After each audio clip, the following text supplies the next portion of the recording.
Welcome back mga kalab. Ito na naman po ang inyong lingkod, si Mr. Destiny. At syempre, pag-uusapan na naman natin ang pinakamainit ngayon na pinag-uusapan at pinagpepiestahan. Syempre, walang iba kundi si Alden Richards. Sabi ko nga po sa inyo, tayo po katakot-takot na pag-iimbestiga ang ating mga ginagawa para lang po makakuha ng mga ebidensya at resibo. Pero masyadong mailap po talaga si Richard Polkerson. Siya po yung tipo na may aatinan tapos biglang mawawala. Ang ibig kong sabihin talaga naman pong hindi siya nag-i-stay sa isang lugar lang. Kapag naandito siya sa Quezon City, alam niyo naman po mga kaldab na si Alden napakahusay niyan. Iba't ibang sasakyan ang ginagamit niya para hindi mo nga naman malaman kung saan nga po siya pupunta, kung sino-sino nga po ba yung kasama niya. Taliwas naman po sa mga kumakalat na hindi daw po madalas kasama ni Alden Richards si Mama Ten. May mga point mga kaaldab na kaya ko nga po ipapakita ang mga bagay-bagay para maintindihan po ninyo. Ito po yung pinaka-latest mga kaaldab na kuha po kay Alden Richards. Kasama nga po niya rito si Mama Ten. Ito'y post ni Jonah mga kaaldab na nakakatuwa naman po kasi yung sinasabi po nilang si Catherine ang kasama ay hindi po talaga totoo.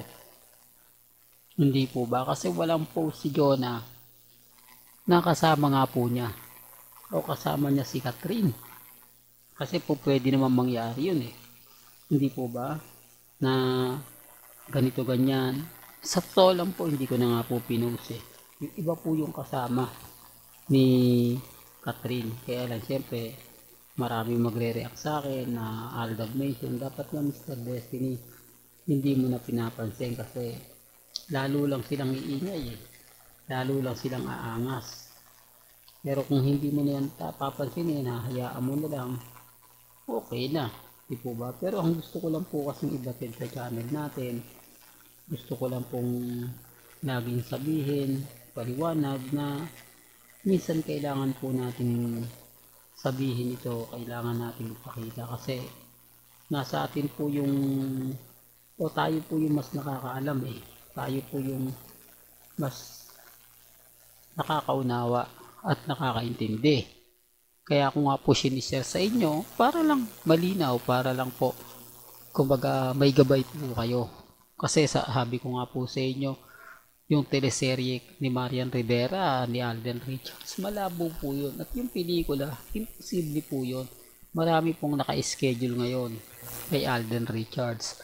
Una sa lahat, di ko ba malinaw naman po na pinalabas ito sa TV, yung pagpirma ni Alden Richards ng kontrata sa Viva Films na nakapagtataka. Dapat hindi niya ginagawa yan dahil nasa GMA Films siya.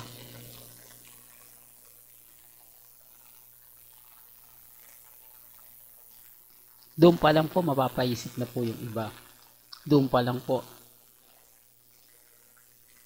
marami ng tao nag-react. Marami ng tao nagsabi, tama yung sinasabi ni Mr. Destiny. Kasi masyadong siloso ang GMA Kapuso. Hindi po ba? Pero bakit napayagan nga po si Alden Richards na pumirma ng kontrata sa Viva Films? Imbis na sa GMA na lang siya kasama ng kumpanya niya, nagawa niya pang ito. Pwede at marami naman daw pong artista ang GMA Kapuso. Yan nga po yung sinasabi ko na hindi po nila tayo pinapansin. Hindi po tayo pinaniniwalaan. Bagkos nabas pa nga po ako doon. Kaya hindi ko na masyado kumbaga ina-update yung ganon. Wala daw tayong alam pagdating sa management, ganito ganyan, etc. etc. Di po ba? Pero lumalabas sa isang article na wala naman pong kulang sa GMA Films. Ando naman po yung napakarami nilang artista na tama naman po ulit. Yung mga pinagkukuwang artista ng Sparkle Artist Center, punong-puno. Bukod sa mga veterana, may mga baguhan.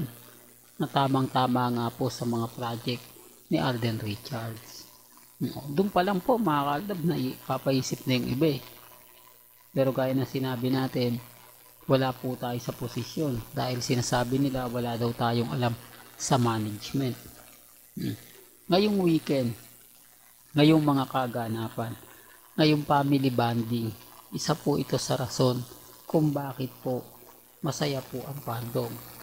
Isa po ito sa rason kung bakit po kalmado ang fandom ng Aldab Nation, kasi sa dami po na mga nangyayari at nagaganap ngayon, makikita nyo naman po kung gaano nga po ba ka-effective yung mga sinasabi ko at pinapaliwanag.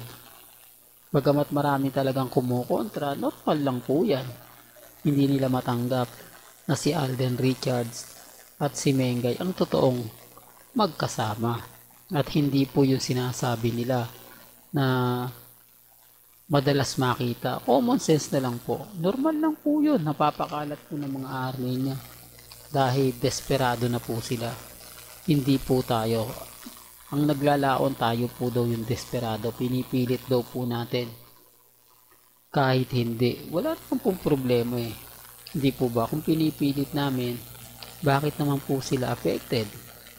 Bakit naman po sila nagre-react? Bakit naman po sila guilty sa mga ina-update ko? Kung sa palagay nila ay hindi naman totoo. Hindi po ba? Hindi rin to kaya mga kaaldab. Kaya nga sabi ko sa inyo, may mga bagay-bagay po na mahirap nga po talagang ipaliwanag. Mahirap nga po talagang igiit, lalo na nga po kapag maraming bitter sa channel ni Mr. Destiny. Alam niyo naman po yan. Alam niyo naman po na madalas tayong batikusin, madalas tayong kumbaga sabihin ng ganito, sabihin ng ganon. Di po ba? Kaya nga sabi ko siya, napakarami mga kaganapan na mapapaisip kayo. Maraming mga issue na hanggang ngayon wala mga kasagutan. Real to kaya mga kaaldab. Kaya nga po, kung mapapansin nyo yung mga post ni Alden, yung mga post ni Mengay, talagang nagkakataon nga lang po ba yan o talagang sinasadya po nila? Kaya nga po yung colors po hindi nagbabago. Same lagi yung update ni Mengay, same update din po ni Alden Richards. Ang problema lang po, siyempre mga kaaldab, maraming bitter, maraming nagre-react, maraming komento, na kung titignan nyo, talaga naman pong wala naman po silang dapat ikagalit kung yung sinasabi nga po nila hindi po totoo. Hindi po ba? Well, ulitin ko mga kaaldab, family bonding moment ngayon. Pabor na naman po para po sa fandom ng Aldab Nation. Well, hanggang dito na lang po ang ating latest updates. Kaya kung gusto nyo pa po ng pinaka-latest at sariwang update, abay tumutok lang po kayo dito po sa channel ni Mr. Destiny para updated po kayo sa mga bago at sa mga latest na i-upload po natin maya-maya lang. Kaya kung bago ko lang sa channel na to at isa kang true-blooded Aldab Nation na nagmamahal kila Mengay at Isoy, tama po ang channel na pinuntahan mo. Kaya consider na po kita bagong subscriber. At huwag mo kalimutang i-share ang mga video po natin sa mga mami, sa mga titas, at sa mga senyor. Hanggang sa muli, salamat po sa panonood at pakikinig.